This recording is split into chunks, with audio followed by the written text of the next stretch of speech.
ನೋಡಿ ನಿಮಗಿರುವಂತಹ ಬಿ ಪಿಗಾಗಿರ್ಬಹುದು, ಆಮೇಲೆ ಮೂಳೆಗಳ ಸವಕಳಿಗಾಗಿರಬಹುದು, ಸುಸ್ತಾಗೋದು, ಆಯಾಸ ಆಗೋದು, ಮೋಷನ್ ಸರಿಯಾಗದೇ ಇರೋದು, ಅಲ್ಟಿಮೇಟ್ಲಿ ಇದೆಲ್ಲ ಆಗಬೇಕಂದಾಗ ನಾವು ಜೀರ್ಣಕ್ರಿಯೆನ ಫಸ್ಟ್ ಸರಿ ಮಾಡ್ಕೋಬೇಕು.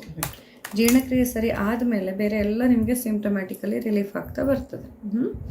ಸೊ ಜೀರ್ಣಕ್ರಿಯೆಯನ್ನು ಸರಿ ಮಾಡ್ಕೊಂಡಾಗ ಏನಾಗ್ತದೆ, ಎಲ್ಲ ಈಗ ನಮ್ಮ ಪರಿಚಲನಾ ಕ್ರಿಯೆಗಳೇನಿದೆ ಅಲ್ಲ ಅದು ಸರಿ ಆಗ್ತಾ ಬರ್ತದೆ.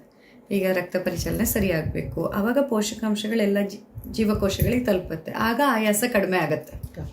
ಈಗ ನಿಮ್ಮಲ್ಲಿ ವ್ಯಾನವಾತ ದೃಷ್ಟಿ ಇರೋದ್ರಿಂದ ವ್ಯಾನ ಅನ್ನೋದು ಇಡೀ ದೇಹದಲ್ಲಿ ಚಲಿಸ್ತಾ ಇರುವಂಥದ್ದು, ಪರಿಚಲನೆಗೆ ಸಂಬಂಧಪಟ್ಟಿದ್ದು. ಅದರಲ್ಲೇ ದೃಷ್ಟಿ ಇದ್ದಾಗ ಏನಾಗುತ್ತೆ ಹೇಳಿ, ನೀವು ಒಳ್ಳೇದೇ ತಿಂದ್ರೂ ಒಂದನೇದಾಗಿ ಇಲ್ಲಿ ಪಾಚಕ ಪಿತ್ತ ಮತ್ತು ರಂಜಕ ಪಿತ್ತ ದೃಷ್ಟಿ ಇರೋದ್ರಿಂದ ಸರಿಯಾಗಿ ಪಚನ ಆಗೋದಿಲ್ಲ. ಹಾಗೂ ಪಚನ ಆದದ್ದೇ ಅಂಶ ಏನುಂಟಲ್ಲ ಅದು ಕೂಡ ಸರಿಯಾಗಿ ಇಡೀ ದೇಹಕ್ಕೆ ಸರ್ಕ್ಯುಲೇಟ್ ಆಗೋದಿಲ್ಲ, ಜೀವಕೋಶಗಳಿಗೆ ಅದು ತಲುಪೋದಿಲ್ಲ. ಹಾಗಾಗಿ ನಿಮ್ಗೆ ಆಯಾಸ ಆಗ್ತಿರುತ್ತೆ. ಮತ್ತು ಯಾವಾಗ ಜೀವಕೋಶಗಳಿಗೆ ಸಮರ್ಪಕವಾಗಿ ತಲುಪ್ತಾ ಇಲ್ಲ ಆಗ ಜೀವಕೋಶಗಳ ಸಾಯುವ ಸಂಖ್ಯೆ ಫಾಸ್ಟ್ ಆಗುತ್ತೆ, ಅಂದರೆ ಡಿಜನರೇಷನ್ ಫಾಸ್ಟ್, ಸವಕಳಿ ಫಾಸ್ಟ್ ಆಗುತ್ತೆ. ಅದು ಕೂದಲಲ್ಲಾಗಿರ್ಬೋದು, ಮೂಳೆಗಳಲ್ಲಾಗಿರ್ಬೋದು, ನೋಡಿ ಸ್ವಲ್ಪ ಎಲ್ಲದರಲ್ಲಿ. ಈಗ ಒಂದು ವೇಳೆ ಸನ್ಮತಿ ಬಂದರೂ ಕೂಡ ಹೇಳ್ಬೋದು, ಅದೇ ಈ ಕೂದಲು ಹಿಂಗೆ ಇಷ್ಟು ದಪ್ಪ ಅಂದರೆ ಅವರೆಲ್ಲ ನಂಗೀಗ ಗುರ್ತ ಹಿಡಿಯೋದಕ್ಕೂ ಕಡಿಮೆ ಆಗ್ತಾ ಇದೆ ಮಕ್ಕಳಿಗೆ. ಅದೇನು ಹಾಗೆ ಅದೇ ಯಾಕೆಂತಂದ್ರೆ ಜೀವಕೋಶಗಳಿಗೆ ಪೋಷಕಾಂಶಗಳು ತಲುಪದೇ ಇದ್ದಾಗ ದೇಹದ ಎಲ್ಲಾ ಪ್ರಕ್ರಿಯೆನೂ ಸವಕಳಿ ಆಗ್ತಾ ಬರ್ತದೆ. ಅದೇ ಮೇಡಮ್, ನಾವೀಗ ಮನೇಲಿದ್ದೇವೆ ಅಲ್ವಾ, ಆವಾಗ ಸ್ಕೂಲಿಗೆ ಹೋಗಿ ಬಂದು ಅವೆಲ್ಲ ನಡೀತಾ ಇತ್ತು. ಈಗ ಯಾಕೆ ವಯಸ್ಸಿಗೆ ತಕ್ಕಂತೆ?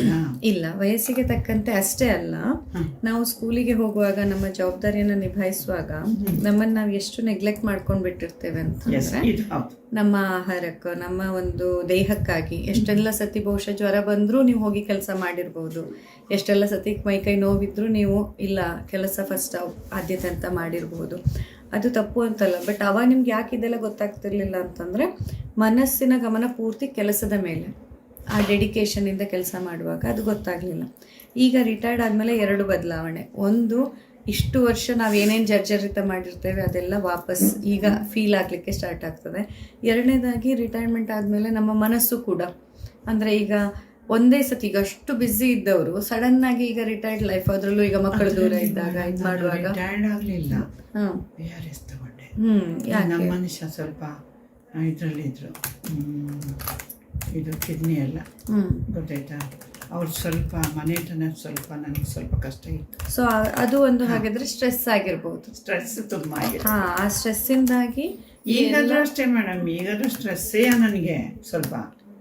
ಅದೇ ಸ್ಟ್ರೆಸ್ ನೋಡಿ, ಹೇಳ್ತಾರಲ್ಲ ಚಿಂತೆ ಅನ್ನೋದು ಜೀವಂತ ಇರೋರ್ನ ಸುಡೋದಂತೆ, ಚಿತೆ ಅನ್ನೋದು ಜೀವ ಹೋದವ್ರನ್ನ ಸುಡೋದು, ಕರೆಕ್ಟ್ ಅಲ್ವಾ?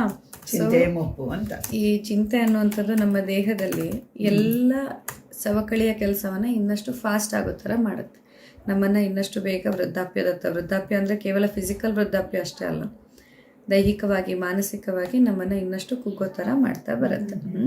ಸೊ ಇದೆಲ್ಲ ಫ್ಯಾಕ್ಟರ್ಸ್ಗಳು ಕಾರಣ ಆಗಿರುತ್ತೆ. ಕೇವಲ ಹೆಲ್ದಿ ಫುಡ್ಡಿಂದ ಅಷ್ಟೇ ಆಗಿದ್ದಿದ್ರೆ ನೋಡಿ, ನೀವು ಅನ್ಹೆಲ್ದಿ ಏನು ತಿಂತೀರಾ? ಹೆಲ್ದಿ ಬಿಟ್ಟು ಅನ್ಹೆಲ್ದಿ ಏನೂ ತಿನ್ನೋದಿಲ್ಲ ಅಲ್ವಾ? ಹೆಲ್ತ್ ಅನ್ನೋದು ನಿಮಗೆ ರೆಡಿಮೇಡ್ ಸಿಕ್ಬಿಡಬೇಕಿತ್ತು, ಆದರೆ ಬರೀ ಫುಡ್ಡಿಂದ ಹೆಲ್ತ್ ಸಿಗೋದಿಲ್ಲ.